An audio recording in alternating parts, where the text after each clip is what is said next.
I greet you all in the blessed name of our Lord and Savior Jesus Christ. I belong to the Jaintia community and I was born in Juai, and my wife is from Aizawl, from Mizoram. She belongs to the Mizo community, and now we are based both in Shillong and in Juai as well, as we minister to few churches near Juai. My dear brothers and sisters, as young people, we are the future of the church and the society, and hence it's so important that we realize this and recognize this, much more in the context of the world that we live in today. And I believe it's much more challenging to be a young person today, maybe compared to 30 years back. The challenges that young people face today are plenty. Life is getting tougher. In all areas of life, I would say, be it in our studies, it's more competitive, be it in finding jobs and careers, it's much more difficult, it's much more challenging, be it in our relationships, in our families, in our marriages, it's not easy. And particularly when we see around us at the immorality and the corruption of life in all aspects, it's so rampant. And it brings with it the lowering standards of moral values. It's in such kind of a world that we are called to live. Not only as young people, but we are called to live as God-fearing young people. That means young people who honors God and young people who brings glory to God. And I believe we are all here this afternoon is because we know God and we love God. And I would like to draw a few lessons from the letters of Paul to the Ephesians, which I hope will give us some indications, some lessons to remind us about how we are to live or to walk in this life. So please turn your Bibles with me to the letters of Paul to the Ephesians chapter 4. I believe you do have your Bibles with you. Please turn your Bibles to Ephesians chapter 4 verses 1 and 2, and furthermore from Ephesians chapter 5 verse 1 to 8. Please keep your fingers on those verses. We will be coming back to them again and again because I believe it is the Word of God that will speak to us. So I want you to keep your eyes on those passages and on those verses. I'll be reading it out for you, and I'll be reading from the New King James Version. Ephesians chapter 4 verses 1 and 2. I, therefore, the prisoner of the Lord, beseech you to walk worthy of the calling with which you were called, with all lowliness and gentleness, with long suffering, bearing with one another in love. Now Ephesians chapter 5 verse 1 to 8. Therefore, be imitators of God as dear children, and walk in love, as Christ also has loved us and given himself for us, an offering and a sacrifice to God for a sweet smelling aroma. But fornication and all uncleanliness or covetousness, let it not even be named among you, as is fitting for saints, neither filthiness, nor foolish talking, nor coarse jesting, which are not fitting, but rather giving of thanks. For this you know, that no fornicator, unclean person, nor covetous man, who is an idolater, has any inheritance in the kingdom of Christ and God. Let no one deceive you with empty words, but because of these things, the wrath of God comes upon the sons of disobedience. Therefore, do not be partakers of them with them, for you were once darkness, but now you are light in the Lord, walk as children of light. May the Lord add his blessings to the reading of his word. If we look at these verses, and if we try and understand Ephesians, for many of you who have read through Ephesians, you will understand that there are 6 chapters and it's divided right down the middle. The first 3 chapters are purely doctrinal. And the remaining 3 chapters, that is from 4, 5, and 6 onwards, talks about the practical aspects of the Christian life. And if we read through these chapter onwards, we see what Paul is talking here to the Ephesians, where he teaches them about the redemption that God provides through Jesus Christ. And basically what Paul is saying is that you Gentiles, he's talking to them, that you have been blessed with every spiritual blessings. You were once spiritually dead in sins, but you are now alive in Christ. You were reconciled to God because Christ has died on the cross. So you are no longer strangers, but you are family. You are in the family of God. And from chapter 4 onwards, he's talking about he's talking about the practice. The practical portion of the Ephesians begins from here. So what we can understand here, if you look at Ephesians, from the letter to the Ephesians, is that chapter 1 and 3, it's about how God sees us in Christ. And in chapter 4 to 6, it's about how the world ought to see Christ in us. And in coming to this text that we've been reading in chapter 4 verse 1, he says, therefore, the prisoner of the Lord. It is important to note that this chapter here begins with therefore.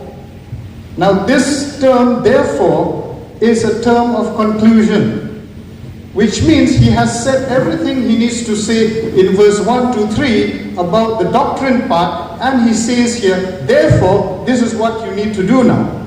So he comes to the pragmatic part of it, and thus he says, therefore. It signifies the transition from the doctrinal teachings to the practical aspects of it. Because right practice must be based on right principles. It's from the beliefs, from the doctrines, comes behavior, comes what we do. So beliefs must always precede behavior. So having understood the theology, having understood the doctrine, now he comes to the ethical part of it. And he says, therefore I, a prisoner of the Lord. Paul begins by identifying himself as a prisoner. And we see this if we refer again to chapter 3, verse 1 also. He's driving home the point of who he is and what he has gone through in his love and in his service for Christ. So there are 2 ways to look at what Paul is saying here. First, he talks about him being a prisoner, which is evidently clear if we know about Paul that he was a prisoner to Rome. And secondly, what is significant here is also the fact that he was a prisoner of Christ voluntarily. This is out of his choice. He is a prisoner because of the position he took in Christ. And because of this position, because of this situation that he is in Christ, Paul has authority. He has authority to urge them. He has authority to beseech them. He has authority to implore them. So he goes on to say, he says, I beseech you. In the other version, you will see that it says, I implore you, or I urge you. I beseech you. That means the idea here is that of enabling a person to meet some difficult situation with confidence and courage. Now this urging here, the beseeching here, is an encouragement. The word that Paul uses here gave us an important indication of his love for the people and for Christ. He desires them, he wants them to be all that they can be in Christ. So he begged them, beseeched them to do something. And I'm sure you will see this, you might realize this, and you might have come across this, that if you look at our parents, sometimes our parents or our loved ones, out of their love for us, they want us to so much to succeed in life, to be good in life. And there were times when they talk to us and implore us, they urge us with tears in their eyes. And we can understand how much they care and want the best for us. So that's basically what Paul is doing here. He cares for them so much that he's urging them, this is what I want you to do. So the idea of implore, the idea of beseeching, the idea of urging them is to beg them earnestly or desperately. Urging them, beseeching them to walk worthy of the calling. Walk worthy of the calling. That's point number one. Walk worthy of the calling. Paul gave an indication of this right from chapter 2, verse 8 to 10. I'll read it out for you. He says like this, "For by grace you have been saved through faith, and that not of yourselves. It is the gift of God, not as a result of works, so that no one may boast. For we are his workmanship, created in Christ Jesus for good works, which God prepared beforehand so that we would walk in them." This is a call to walk on a level that is fitting our heavenly position in Christ, which is what the preceding chapters, verses 1 to 3, informs us. He tells them of their position, and now he's telling them, walk worthy of that calling. Which means their calling and their conduct, their behavior should be in balance. It should go together.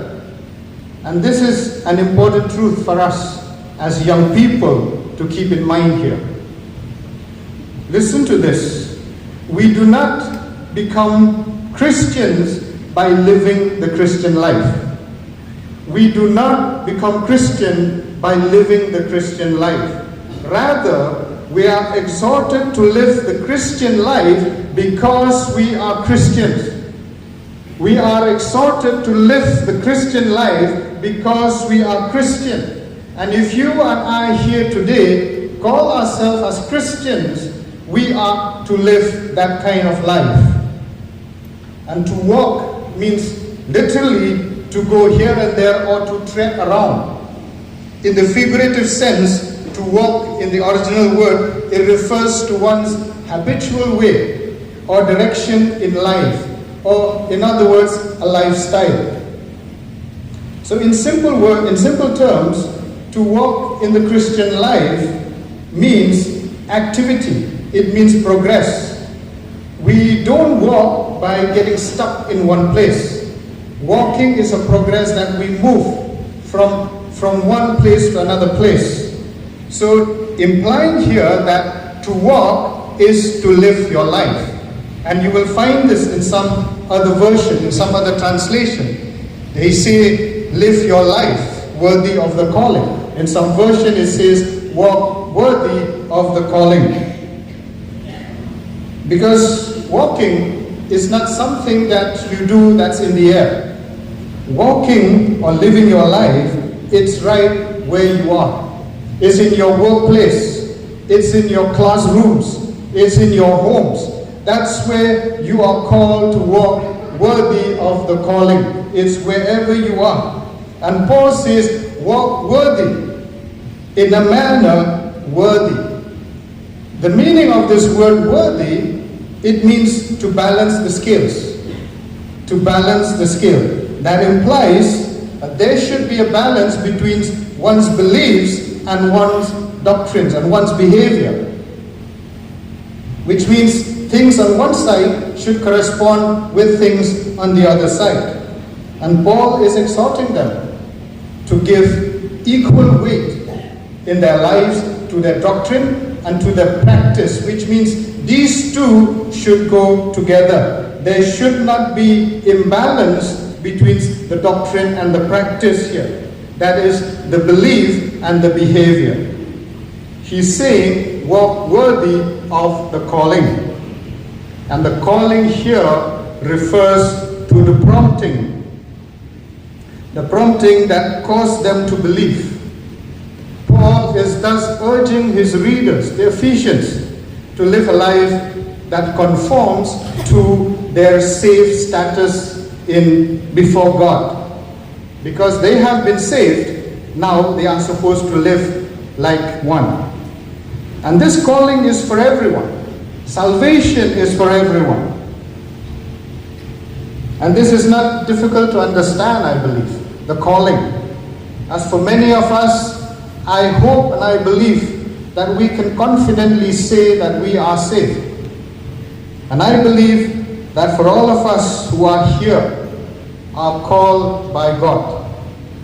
We are called because we have responded to the calling for salvation, and hence we are saved.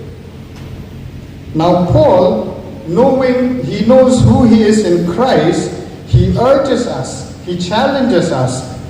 It is not an easy task though, but he challenges us to walk worthy of the calling, and that is to balance our life and our doctrines, or to live and act according to our faith and according to our beliefs. So simply put, let me put it in simple words. If you and I, if we testify here that we are children of God, then we are to live as one. We are to live as children of God. I'm sure we all have come across, as we go about in our daily lives in the market, if we go to buy groceries, to buy vegetables or meat, we come across the weighing scales. The seller, the shopkeeper, would sell us things, measuring them with the scales, the weighing scales. And we do see that the weighing scales, it gives us the items that we want according to what our money is worth. And that's what it means to balance things. That's what it means to walk worthy, to be worthy. It is the same scale that Paul brings alive to our mind as we are reminded to balance our life and calling and walk worthy. This morning's message, we remember to take our Christian identity seriously. That's what it means. Take your Christian identity seriously. We have heard it in this morning's message, which means we are to balance our life with our belief. If I am a child of God, I am to live as one. This is the first exhortation here to the young people. As young people in this world, is to walk worthy of the calling. And secondly, if we turn to chapter 5 verses 1 and 2. Chapter 5 verses 1 and 2, secondly, it talks about walk in love. Chapter 5 verses 1, please turn to your Bibles, please go with me here. It says, therefore, be imitators of God as beloved children, and walk in love as Christ also has loved us and given himself for us. Now this is in continuation of chapter 4, where Paul, as I've mentioned earlier, begins the practical part of it. And we see that here in chapter 5, he continues in that same breath.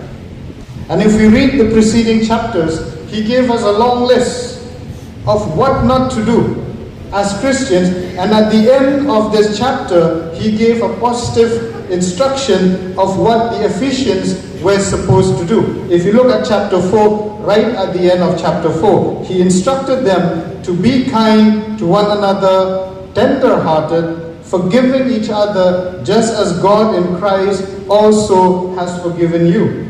And in verse 1 of the next chapter, chapter 5, again, he says therefore, which means it connects the previous and the present here, this chapter here, where he has been exhorting them into kindness, into forgiveness. Here he entreats them, he reminds them to imitate God. Therefore, be imitators of God as dear children. Imitators. In some version it might say follow God's example. In the original word, it's about imitators. And the original word used here is mimetus. The word used here is mimetus. It's from where we get the English word mime. A mime is one who acts a part or acts something out with just gestures and actions with no words spoken. That's what a mime is. So there are no words spoken in a mime, but it's only the action that has been acted. So if we are to imitate God, it is through our actions. It is in what we do. So basically, it's in the way we live our lives. Now this exhortation of Paul to be imitators is very important and it's very significant.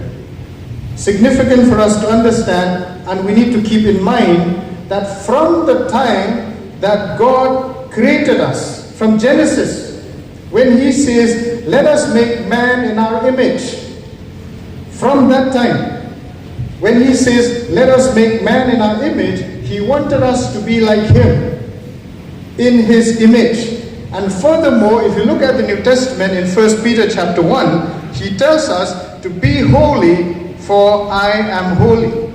Be holy as I am holy. So the exhortation and the call here to be imitators is to be what he intends us to be from the beginning. That is the original plan of God. It's what we were designed to do. We are to be in his image and we are to be holy. And here again he's saying, be imitators. And it's also important to keep in mind that to be imitators of God is to be like him, not to be him. We are not to be God, but we are to be like him. There are certain attributes of God that we can never imitate.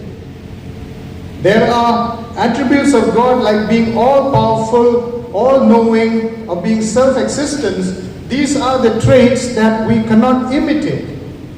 But he has made it clear that when it comes to other attributes, such as love, as kindness, as forgiveness, as holiness, this is what he wants us to imitate. We can imitate these, and this is what he wants us to be, in his image and in his likeness, to imitate him.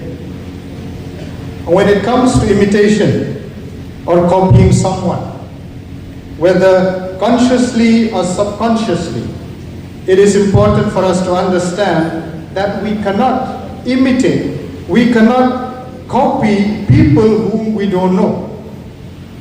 I cannot imitate someone whom I don't know, someone whom I'm not familiar with, or someone who is a stranger.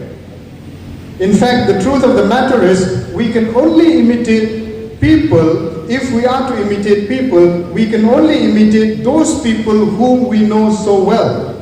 People whom we come in contact maybe on a daily basis. We know them, we know their traits, we know their behavior, we know their mannerism. So we can copy them. In most cases, children imitate their parents. They become like their parents. We tend to copy their traits and their behavior and their mannerism. For me, for personally, many people who knows me and knows my father, they said, we look at you and you are exactly like your father. It's not just in looks, but it's in the mannerism as well. It's in the behavior as well. I tend to behave or act like my father. Those who know my Father and knows me, they often say this. Now, there was never a time when I decided that from today I will be like my Father. I never planned that. I never made that conscious effort. But having lived with my Father for my whole life, I tend to be like Him. It's easy for me to copy Him. It's easy for me to take after Him, His mannerism, His behavior, and the way He does things. And that's why, as children, we tend to copy our fathers, our parents, our mothers, and our fathers, or the people who are with us on a daily basis, closely living on a daily basis. And that's why Paul is saying here, be imitators of God as dearly loved children. Again, he's coming back to children. As dearly loved children. Now, children here signifies and emphasize a birth relationship. It also, in the New Testament, children affirms the strength and depth or the bond of a relationship. If you look at Paul, referring to Timothy, he calls him my child. To show how close Paul is to Timothy, he calls him my child. So it signifies the depth of the relationship as well. And the Bible in general calls the believers of God as children of God. So there is a relationship here. There is a deep relationship here where children signifies and emphasize a birth relationship. In Romans chapter 8 verse 15, it says about that God has given us the spirit of adoption by which we cry out, Abba, Father. In verse 16 he says, the Spirit Himself bears witness with our spirit that we are children of God. And if children of God, and if children, then heirs of God. That means those who are born of God, children, are a part of a family, and that's what we are. That's what you and me. That's for you and me. If we say we have been saved, we are in the family of God, and we are children of God. John chapter 1 verse 12 reminds us, but as many as received Him, to them He gave the right to become children of God. To as many who received Him. If you sit here today and say, yes, I have received it, I have received Christ as my Lord and Savior, to you He has given the right to become children of God. And to be children of God is not something that we earn. It's a gift given to us who believed in Jesus Christ, who believed in Jesus' name, through our faith in Jesus Christ, which means placing our trust in Him, in who He is, the Son of God, and what He has done. That is, He has redeemed us. He has saved us through His death on the cross, the death and resurrection on the cross to redeem us. So, you and I, just like the Ephesians, we have a new identity. Not only as followers or servants of God, but more importantly, as children of God. You and I have this new identity. So being His children, He is our Father. He is our Father. And therefore, it makes sense for us to imitate Him. It makes sense for us to be like Him. As children, we are natural imitators of our parents. Because we live with them, we see them every day in and day out. It's only natural. We often mimic what our parents do. This is what it means. And if God is our Father, and we are His children, He's saying here, be imitators of God, like dearly beloved children. So if we are children of God, we are to be like Him. We are to copy Him. We are to imitate Him. On the flip side, if you are not His children, you cannot imitate Him. if we are not children of God, we cannot imitate him. You cannot imitate someone whom you don't know. If we are not his children, it only means that we don't know him. And therefore, like I said, we cannot imitate someone whom we don't know. Therefore, be imitators of God as dearly beloved children. Verse 2, he says, and walk in love. Walk in love as Christ has loved us and given himself for us. Walk in love. The love that he's talking here is the agape love, the unconditional love, the sacrificial love. It is a love that commanded to us all as believers, empowered by his Spirit and acted upon by our personal choice of our own will, of one's own will. And this is a love that is not based on feelings. This is based on our will. It's what God has given us, empowered us through the Holy Spirit, and acted upon by our personal choice. That means if we are willing to love someone, we can. So it's not feelings, because feelings comes and go. This is not the kind of love that he's talking here. It's the agape love. It is the love that thinks for others. It is the love that is concerned about others and what is good for them. So it is not self-centered. It is not self-seeking. Now God demonstrated this love. In John 3:16 it says, for God so loved the world that he gave. This is the kind of love that is talking about here. What is God doing here? For God so loved the world that he gave his only begotten Son. God is doing what is best for humankind. God is doing what is best. He's not thinking about himself. He's thinking about us. And therefore he says, for God so loved the world that he gave. You and I, we are called to walk in this kind of love.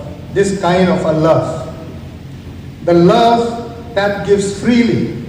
The love that gives sacrificially, unconditionally. That means regardless of response, whether I get back anything on return or not, that doesn't matter. Because this is the kind of love that is giving.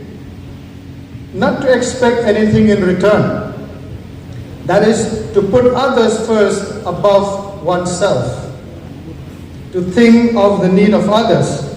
And it is to love those that are so difficult to love. There are people in our lives that we find so difficult to love.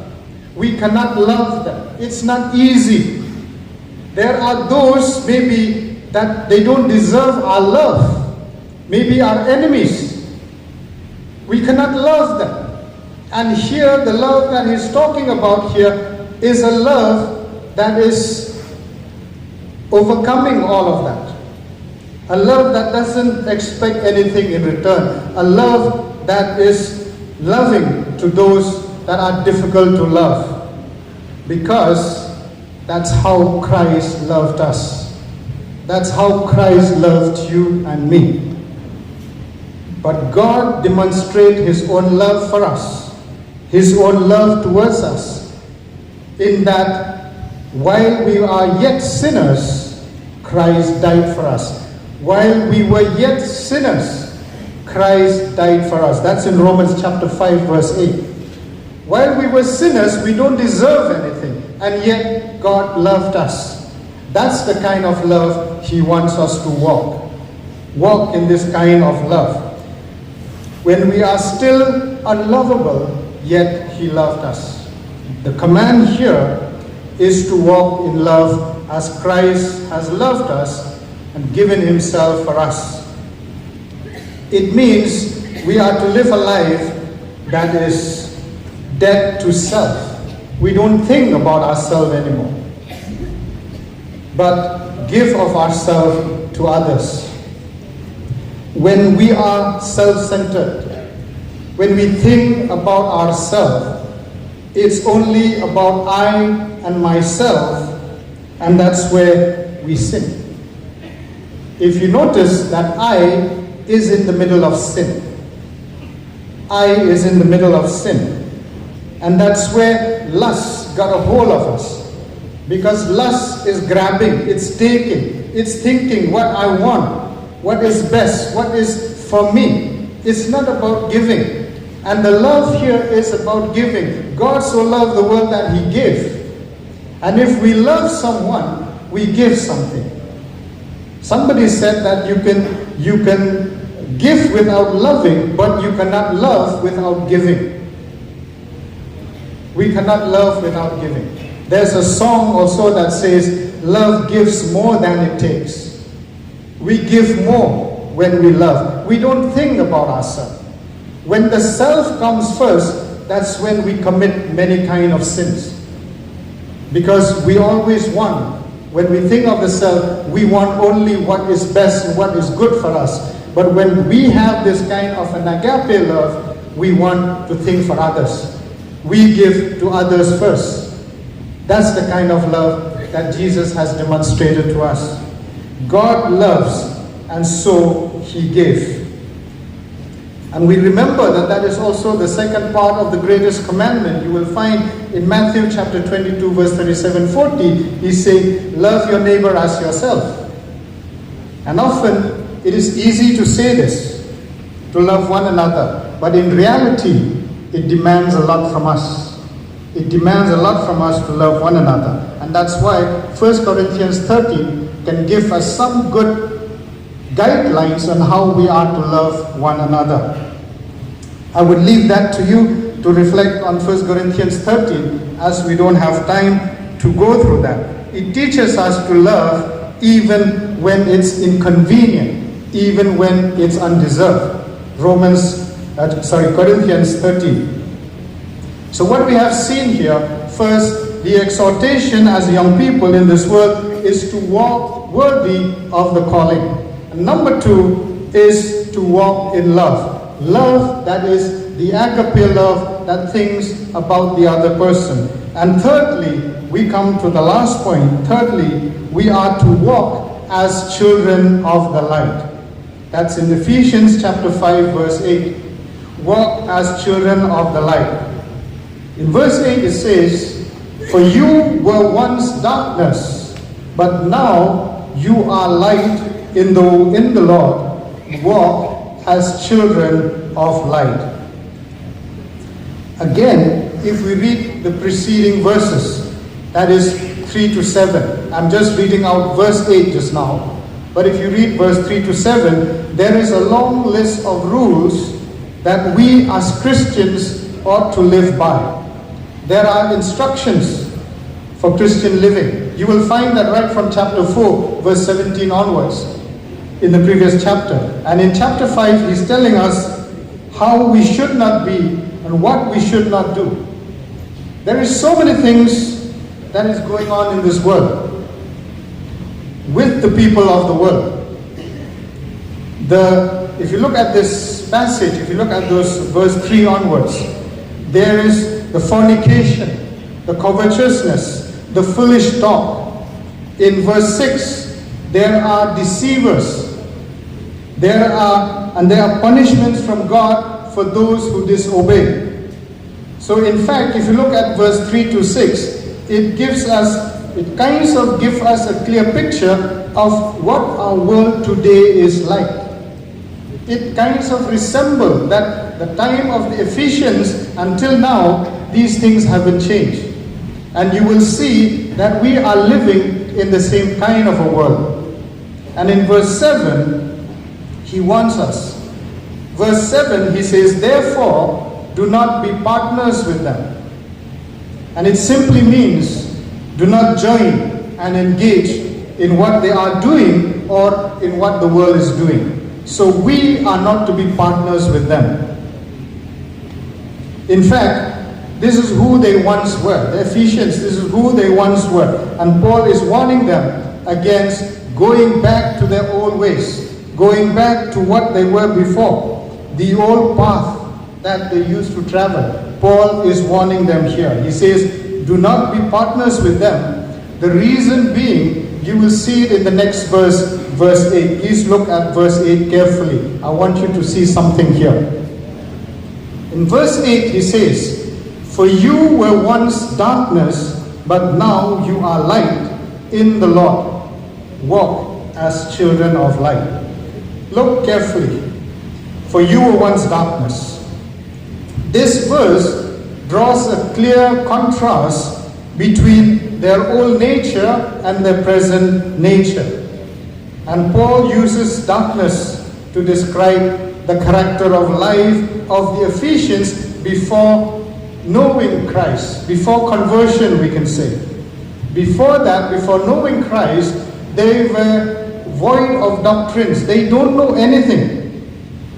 They were void of the divine truth, the divine nature, the virtue in ethical and moral behaviors. There was nothing. They don't know anything about it. So they were characterized by all their sinful nature in their old self, in what they used to be.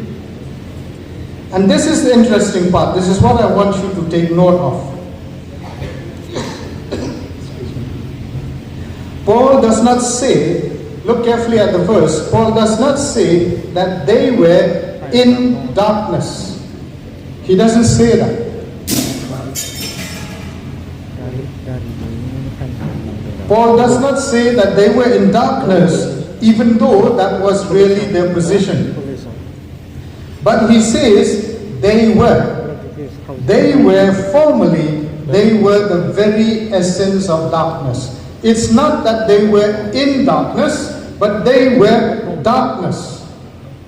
You were darkness, not you were in. Which means darkness here, they were darkness personified.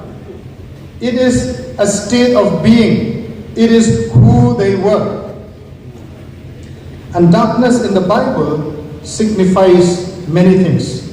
And mostly it denotes the domain of Satan. When it comes to darkness in the Bible, Satan is often referred to as the prince of darkness. Darkness also symbolizes the sinful deeds.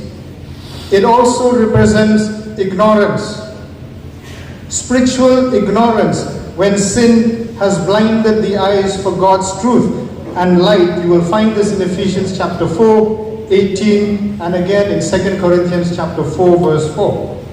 Ephesians 4:18 says like this, they are darkened in their understanding and separated from the life of God because of their ignorance that is in them due to the hardening of their hearts.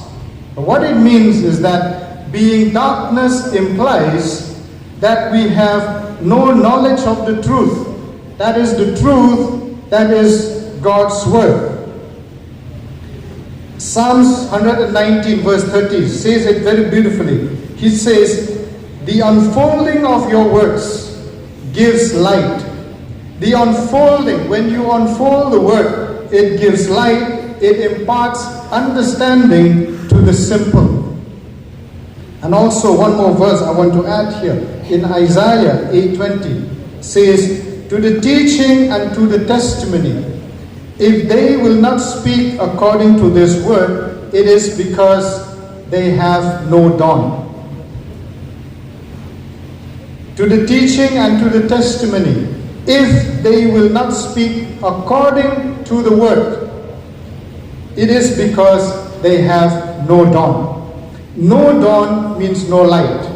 It means spiritual darkness. The absence of God's word result in spiritual blindness and darkness. The absence of God's word result in spiritual blindness or darkness.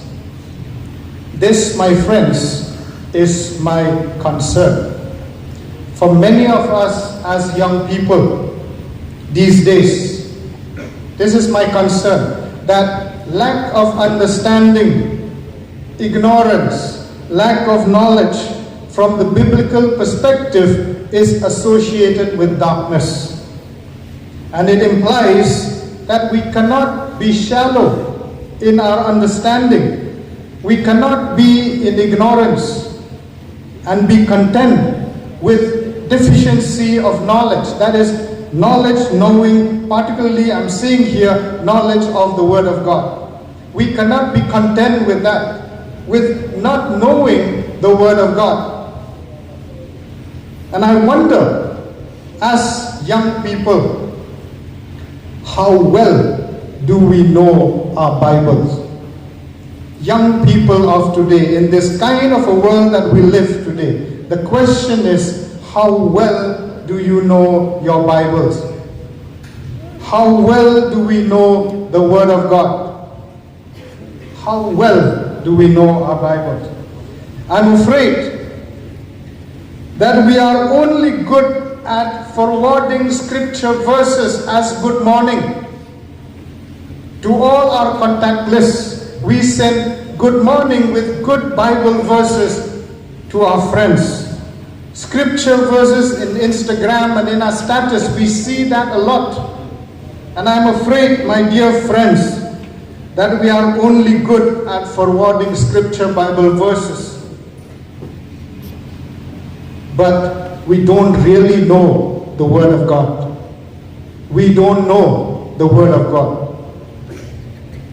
Because it's in not knowing the Word of God that we fall in the traps of wrong teachings, and that misleads us. Allow me to be blunt with you. Allow me to be blunt with you. I'll say this, and I want to say this to all of you, my brothers and sisters in Christ, that if you have not spent your time meditating, reading the Word of God, if you have not spent your time every morning reading and meditating on the Word of God, please don't forward these verses or put verses in our status. If you have not meditated on the Word of God, please avoid forwarding Bible verses to our friends. Because what is more important is that we read the Word and we know the Word of God. That is what is important for us. Sometimes we think forwarding these Bible verses makes us spiritual. No, they don't, unless you know the Word of God. And that's what's important for us today. To the Ephesians, Paul says that you were darkness. And I'm afraid that if we don't know the Word of God, we would also be clubbed in the same category, that we are darkness. But the good thing is that when Paul says to them, you were darkness, that's in the past. That's a past tense. But now you are light. This is who they are now, the present. And this is the good part. The darkness is in the past, but now in the present. Now these two words helps us to understand the grace of God. Because once you were like this, you were darkness, but now you are light. How? Because of the grace of God. As much as they were in darkness, and they were darkness, the truth is that they don't remain in that darkness. The darkness was a thing of the past. In the present, in the now, it is a contrast, and it is contrary to what has been said earlier. In the present, he says, you are light. But now you are light.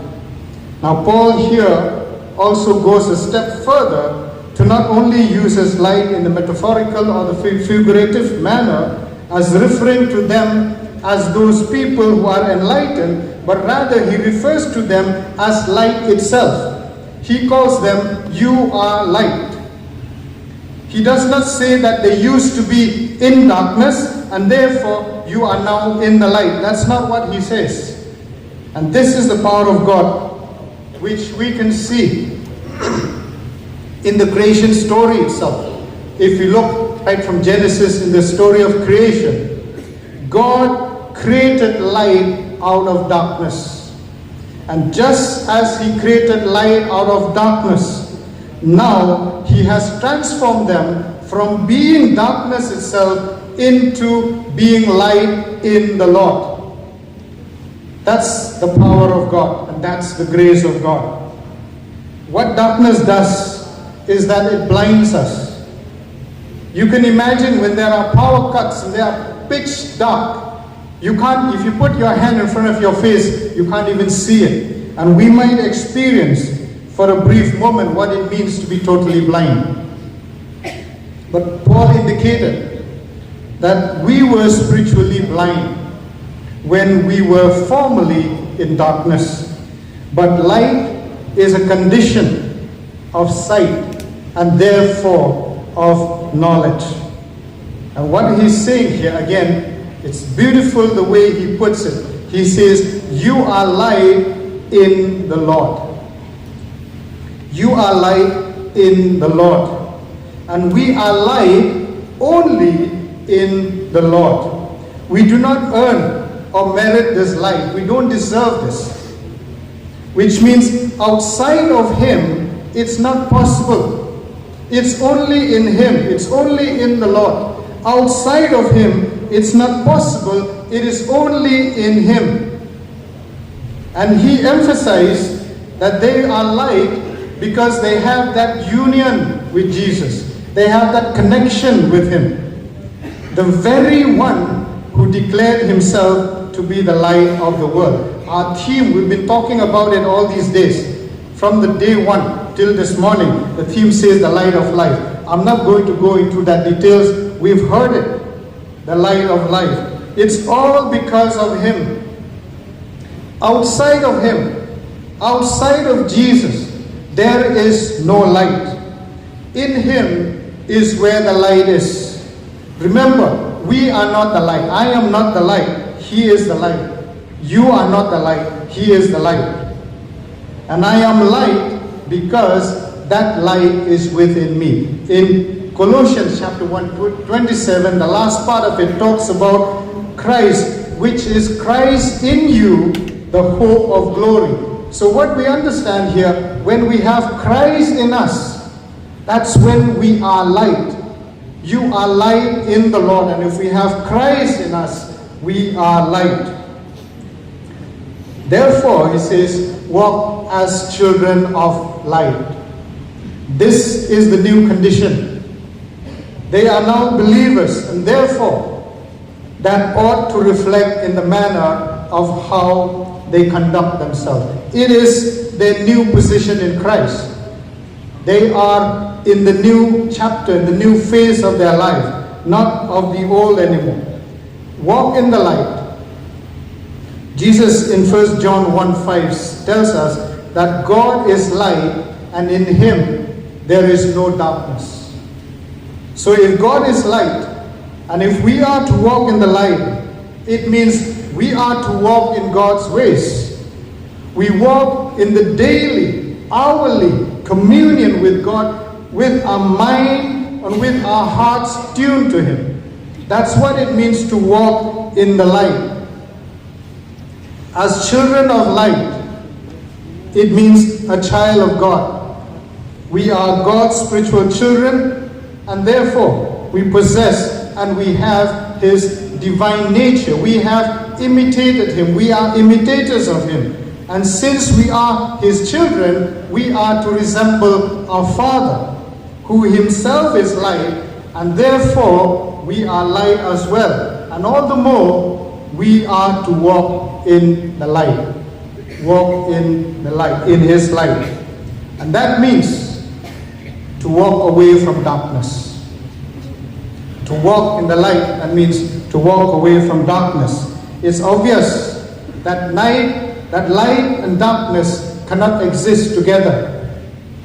Darkness cannot envelop light. In fact, it is light that makes the darkness to disappear. That's the power of the light. The truth is that light removes darkness. Hence, to walk as children of light, to live a life is to live a life that demonstrates that our Father is the source of light and we are the children of light. and thus it gives us authority in the midst of darkness. In the midst of this kind of a world that we live in today, we have the authority because we are children of God, and we are to walk in the light. We cannot allow the darkness to overpower us, but we are to expose the darkness if we are the light. So if there is sin around us, we are the ones who ought to reveal that sin, to expose that. We are not the ones to cover up sin. We are not the ones to hide it. We are not the ones to be part of it.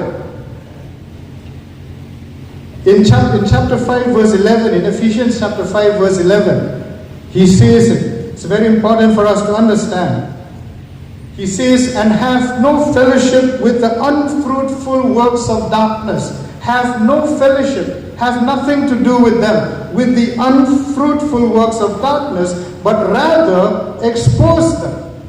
Expose those unfruitful works of darkness. So if we are light and are to walk as children of light, that means we should not be okay when there is injustice, when we see victimization, when we see unfairness around us.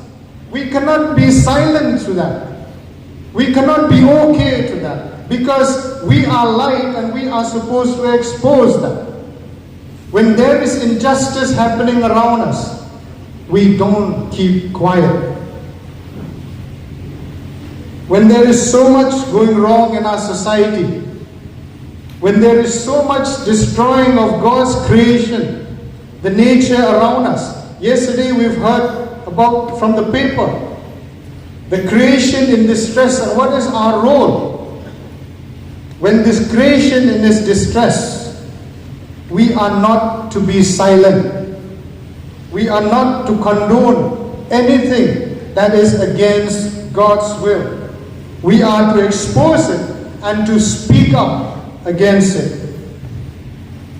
The sin and the corruption, the destruction that is around us, we are the ones who ought to expose and reveal that, because we cannot condone sin. As children of light, we have the authority and the boldness. We walk boldly. And to walk also denotes motion and action. It is not passive. It is not passive. We cannot be silent spectators, but active. And therefore, the light is to be exercised. So walking in the light also means to demonstrate or to exemplify and be exemplary. Our light is to shine to others. You'll find this in 1 Peter chapter 1 verse 15 to 16. So what does all this mean for us, my brothers and sisters, for you and me? This afternoon, we need to examine our hearts and be sure of ourselves and our calling. As we sit here this afternoon, reflect, examine our hearts, and be sure of ourselves and our calling. Have we been called from darkness to light, or are we still living in darkness? Have we been called from death to life, or are we still dead in our sins? Have we been called from sin to holiness, or are we still living in sin? Have we been called from the world to Christ, or are we still with the world?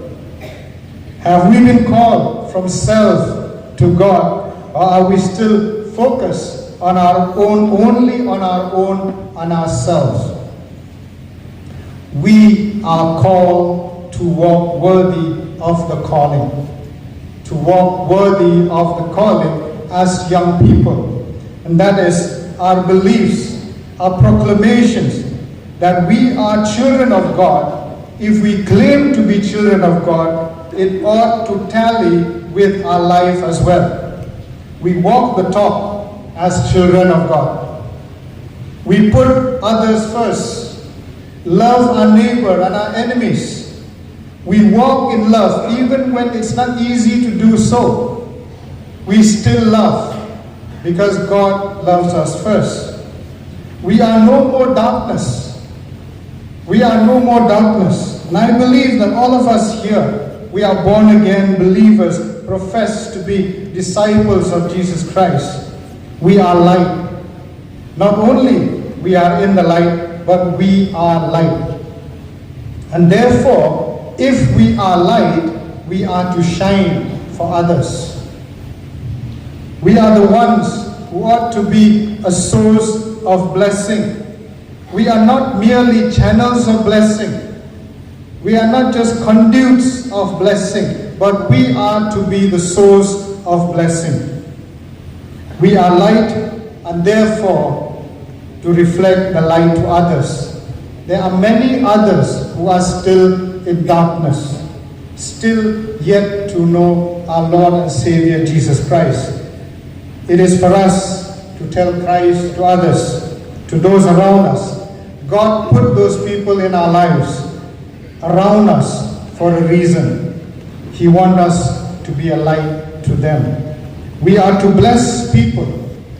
But the question to all of us, my friends, the question that we need to ask ourselves is, have I been a blessing to others? Have I been a blessing to others? Ask ourselves these questions as we wind up. As I wind up, ask ourselves this question as we leave from this place. Do I walk worthy of my calling? Do I walk worthy of my calling? Do I love others with the love that Christ has loved me? Am I a light unto others? And if I am, how is that so? These are some things for us to ponder even as we leave from this place. May the Lord add His blessing, and may God bless you for His glory alone. Amen.